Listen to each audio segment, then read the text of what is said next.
bonjour à tout le monde. Merci à l'organisation du MAPAR pour l'invitation. Ça me fait très plaisir d'être là. Je ne connaissais pas la Cité internationale, donc j'ai découvert. C'est magnifique. Et donc, effectivement, on va discuter maintenant de la tomographie par impédance électrique. Donc, la question est effectivement assez tranchée, utile ou futile. Comme toujours, vous allez le voir, et je pense que vous en êtes déjà convaincu, il y a un juste milieu. Je vous montre mes liens d'intérêt. Avec l'industrie, j'ai depuis quelques temps maintenant, je montre aussi mes liens d'intérêt que je considère importants avec les compagnies aériennes. En tout cas, j'essaye de ne pas trop les enrichir et de ne pas produire trop de CO2. Et donc, si on aborde la question de l'impédance électrique, donc en fait, ce qu'on va chercher à faire avec l'utilisation, je pense que tous et toutes, vous avez déjà vu un petit peu à quoi ça ressemble. C'est une ceinture qu'on va mettre en place autour du thorax des patients, une ceinture qui est munie d'électrodes et qui va permettre finalement de mesurer des caractéristiques de la structure, en l'occurrence ici de la cage thoracique. Cette structure, la cage thoracique, est faite de propriétés qui sont connues, qui vont a priori pas bouger dans le temps, à l'exception bien sûr de la perfusion et de la ventilation. Et donc les variations d'impédance, au cours du temps, qui vont être mesurées, vous le voyez, par les différentes électrodes. Il y en a entre 16 et 30, ça dépend un peu des machines, si on a un degré de précision ou pas, enfin élevé ou pas. Et ces variations d'impédance vont traduire les variations de propriétés de la structure, donc soit de ventilation, si on s'intéresse particulièrement à la ventilation, et le volume courant qui rentre et qui sort dans le thorax va donc modifier la bioimpédance qui va être détectée et qu'on va reproduire ici, qu'on va pouvoir mesurer. Donc ça ressemble comme à un scanner thoracique. Vous avez la droite qui est à gauche, la gauche qui est à droite, la partie antérieure et postérieure avec les vertèbres. Et on va avoir donc une vue dynamique dans le temps de la distribution du volume courant dans les deux poumons. Donc c'est vraiment quelque chose qui est particulièrement intéressant quand on s'intéresse à la ventilation mécanique parce qu'on va pouvoir justement mesurer les effets de nos interventions, augmentation de la PEP, augmentation du volume courant, le décubitus ventral par exemple, ou décubitus latéral également. Alors qu'est-ce qu'on mesure finalement avec cette tomographie par impédance électrique ? Donc c'est de l'imagerie, donc c'est des pixels, vous le voyez, et ce que l'appareil va mesurer, c'est la valeur des pixels, soit globale, soit régionale. Et donc là, on voit tout de suite l'intérêt que ça peut avoir quand on a des poumons qui sont très hétérogènes, de pouvoir mesurer un endroit qui semble particulièrement malade, pathologique, si la compliance localement est très différente du reste des poumons. Et puis, à partir de cette somme de variations d'impédance, on va estimer la variation de volume courant. Et ça, c'est une petite gymnastique dans l'esprit qu'il faut faire, qui n'est pas simple. C'est qu'on mesure bien des variations d'impédance et on estime des variations de volume. Mais ça n'est pas la même chose, et vous allez le voir, parfois, on peut vraiment se tromper et croire à des choses qui ne sont pas. Donc il y a une corrélation qui est proportionnelle, clairement, puisque on l'a vu, les variations de bioimpédance sont liées aux variations de la ventilation, mais ce n'est pas une relation qui est si simple que ça à regarder, surtout quand on fait des interventions thérapeutiques. Ce qui va être aussi intéressant, c'est notamment la variation d'impédance en fin d'expiration, qui, elle, va être corrélée au volume pulmonaire de fin d'expiration. C'est la CRF, vous savez, c'est un volume qui est très important quand on fait de la ventilation au cours du SDRA, puisque ça va permettre, on essaie de recruter, et donc quand on augmente la PEP, on essaye d'augmenter ce volume de fin d'expiration, et donc on va pouvoir ici l'estimer avec la bioimpédance. Donc, je l'ai mentionné tout à l'heure, en plus de cette évaluation globale, on a une évaluation qui est régionale, qui va être particulièrement intéressante quand on a des ventilations, enfin des poumons qui sont très hétérogènes. Et puis, on a également un élément qui est intéressant, c'est la distribution de cette ventilation, avec des indices sur lesquels je ne vais pas rentrer trop dans les détails, mais vous le voyez, qui reflètent en fait la distribution de la ventilation dans les poumons, gauche-droite, ou sur le gradient antéro-postérieur, et puis également des indices d'inhomogénéité qui vont traduire justement ces poumons très pathologiques qu'on va voir dans des SDRA particuliers. Alors, si on l'applique, et vous voyez dans deux situations où vous avez ici une ventilation qui est particulièrement hétérogène et là une ventilation homogène, vous voyez la différence qu'on va observer, avec là une ventilation qui se fait préférentiellement au niveau des territoires qui sont antérieurs, alors que ici vous avez une ventilation qui est homogène avec une ventilation qui est parfaitement, enfin quasiment symétrique au niveau des territoires antérieurs et postérieurs. Donc vous voyez que alors que c'est un peu comme un iceberg, hein, quand on n'a pas cette information devant un patient chez qui on va avoir peut-être une pression de plateau qui sera correctement réglée, vous ne savez pas du tout ce qui se passe en dessous, ce qui se passe au niveau de la distribution de votre ventilation. Là, avec cet outil, vous avez une évaluation directe qui vous permet ensuite de tester des interventions de façon à homogénéiser. Encore faut-il bien sûr démontrer que cette homogénéisation est bénéfique pour les patients. Alors, comme on n'a pas beaucoup de temps, je vais vraiment aborder principalement la ventilation mécanique au cours du SDRA comme utilisation qui me paraît assez intéressante de l'EIT. Il y en a d'autres, hein. Il y a l'insuffisance respiratoire aiguë, donc plutôt chez le patient qui est en ventilation spontanée, OHD, VNI ou masque à haute concentration. Et puis aussi, je pense quelque chose qui peut être intéressant si on imagine la généralisation de cet outil un peu comme une mesure de la SPO2, hein, soyons fous, quelque chose d'assez simple à mettre en place, quelques patchs autour du thorax des patients et une mesure au lit des patients sur le scope, c'est quelque chose qui pourrait être intéressant après l'extubation de façon à s'assurer qu'il n'y a pas d'atélectasie, qu'il n'y a pas d'anomalie de la ventilation qui peut survenir.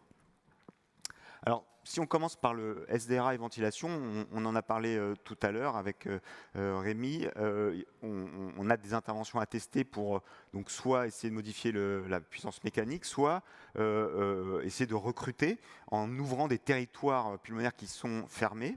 Et ce qu'on fait, c'est une augmentation de la PEP. Hein. Donc vous voyez ici, on a la mesure de la pression dans les voies aériennes et la PEP ici a été augmentée de 10 cm d'eau. Alors évidemment, vous allez être en mesure de mesurer l'impact sur la pression de plateau et vous rendre compte si peut-être c'était quelque chose qui était délétère, si vous dépassez une valeur de 28 à 30. Mais vous allez aussi pouvoir mesurer ici, vous le voyez, la variation donc là, qui est d'impédance globale qui va augmenter. Donc vous voyez, il y a de la même façon un recrutement, une augmentation de la ligne de base qui traduit ce recrutement du volume pulmonaire de fin d'expiration. Et quand vous regardez les patterns de ventilation, vous voyez ici, vous aviez un pattern qui était essentiellement antérieur, avec des territoires postérieurs qui étaient complètement fermés et qui, en réalité, ne recevaient pas la ventilation. Quand vous avez augmenté la PEP, eh bien, vous avez désormais une ventilation qui est parfaitement homogène, quasiment symétrique, 52 et 48%. Alors c'est vrai que ça paraît un peu trop beau pour être vrai, hein, c'est rarement aussi simple que ça. Il y a besoin d'utiliser d'autres indices qui sont proposés par ces dispositifs. C'est malheureusement des indices qui ne sont pas toujours accessibles directement en temps réel, qu'on a besoin on a besoin de traiter le signal, notamment les indices qui vont traduire l'hétérogénéité de la ventilation. Mais déjà ça, ce type de modification de la distribution de la ventilation, c'est quelque chose qui est intéressant puisque on va chercher, hein, c'est quelque chose, c'est un objectif thérapeutique d'essayer de recruter et de voir qu'on va effectivement améliorer notre homogénéisation de la ventilation. Alors, en fait, tout l'intérêt, vous l'avez compris, je pense, c'est de chercher ce compromis dont on a déjà parlé tout à l'heure avec cet indice composite qui est la puissance mécanique, mais le compromis entre la surdistension, puisque si j'augmente la PEP en cherchant à recruter, je risque d'ouvrir davantage des territoires qui sont déjà ouverts, mais en augmentant la PEP, je cherche bien sûr à ouvrir des territoires qui étaient fermés. Et donc, il y a un compromis à trouver entre ne pas trop surdistendre et en même temps être capable d'ouvrir ces territoires. Et cet outil, le IT, permet ça en temps réel, sans aller au scanner, hein, ce qui, dans les années 90 et 2000, a été beaucoup fait par l'équipe de Gattinoni, et tout le monde rigolait un petit peu en disant mais il n'y a que eux qui amènent les malades au scanner pour régler la PEP, et évidemment, c'est quelque chose qui n'est pas envisageable en pratique clinique, même si on voit bien que le rationnel scientifique était là, et au scanner, on avait la possibilité de mesurer ces parties de poumon aérées et non aérées. Donc l'outil ici permet de le faire au lit du patient, c'est non irradiant, et on a des mesures qui sont immédiatement disponibles, même si ce type de graphe ici prend un peu de temps. Il faut faire, donc, comme vous le voyez ici, une titration de PEP, où on part d'un niveau assez élevé, autour de 26 cm d'eau. On va diminuer progressivement avec des périodes de plusieurs minutes pour qu'il y ait quand même une stabilisation. Donc vous voyez, ça prend quand même un peu de temps, ce n'est pas quelque chose qu'on va faire à 2 heures du matin généralement. Et puis on va mesurer, vous voyez, la proportion finalement de zones qui seront distendues. Alors qu'est-ce qu'on appelle par zone distendue? C'est les pixels, c'est en fait la compliance des pixels d'une certaine façon, parce que comme on connaît le volume courant, on va pouvoir l'adapter à la mesure de la compliance de la valeur des pixels, et donc on va mesurer une forme de compliance des pixels, et quand elle va augmenter, eh bien, on va parler de surdistension. À l'inverse, si cette compliance des pixels diminue, on va être plutôt dans des zones qui vont être collabées avec une perte profonde de l'aération. Et à la fin, ce qui va être intéressant, c'est ce compromis et de trouver le niveau de PEP qui permet d'avoir pas trop de surdistension et suffisamment de recrutement. Alors, toutes les études ne sont pas super enthousiastes. J'ai repris celle-ci ici où vous avez une technique qui est assez robuste, qui est la technique de réglage de la PEP par la pression œsophagienne. Je ne rentre pas trop dans les détails. Et ici, ils avaient comparé la tomographie par impédance et vous voyez que finalement, on a des valeurs qui ne sont pas si différentes que ça. Ce n'est pas toujours le cas. Là, je reprends une étude de l'équipe d'Angers qui avait testé donc ici 4 techniques différentes pour pour régler la PEP. Donc soit l'EIT avec ce compromis entre pas trop de surdistension et suffisamment de recrutement, la pression œsophagienne, le protocole express et puis un autre indice d'EIT qui était le centre de ventilation.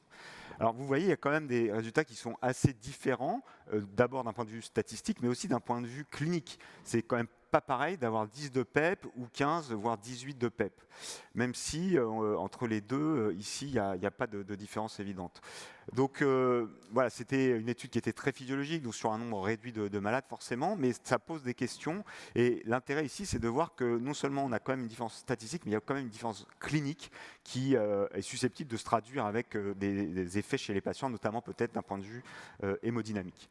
Alors sur les études cliniques, c'est-à-dire avec plus de patients, ici on est sur plus d'une centaine de patients avec le Covid, c'est une étude multicentrique donc, qui a testé l'EIT pour, vous voyez, mesurer la PEP idéale, optimale, c'est-à-dire qui va à la fois, encore une fois, chercher ce compromis en divisant les patients en 3 groupes, ceux qui étaient plutôt pas recrutables, moyennement recrutables ou hautement recrutables. Et vous voyez, ils ont été capables de distinguer des niveaux de PEP différents dans les 3 groupes. Donc là, c'est déjà plus intéressant parce qu'on a un effectif de malades plus important, donc des choses qu'on peut plutôt envisager pour la pratique clinique. J'avance un tout petit peu avec une autre étude clinique qui vient tout juste de sortir, que j'ai trouvé vraiment intéressante, parce que ici, les auteurs ont cherché à phénotyper les patients sur les données d'EIT pour essayer de voir si c'était associé au pronostic.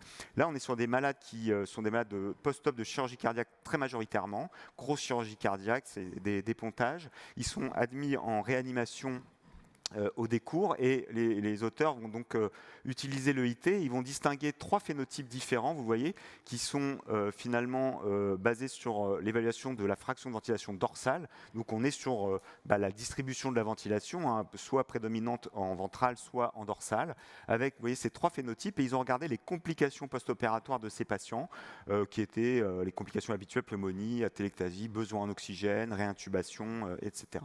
Et ce qui est intéressant d'observer, vous le voyez, c'est qu'ils associent les phénotypes au pronostic avec le phénotype 1 et 3, qui sont des phénotypes qui sont plutôt des phénotypes de ventilation assez hétérogènes. Et c'est vrai qu'on a plutôt envie de rechercher une ventilation homogène avec ce type de phénotype. Donc je trouve que c'est vraiment ici un premier travail avec beaucoup de patients, une centaine, qui traduit ici des choses physiologiques dans des effets cliniques.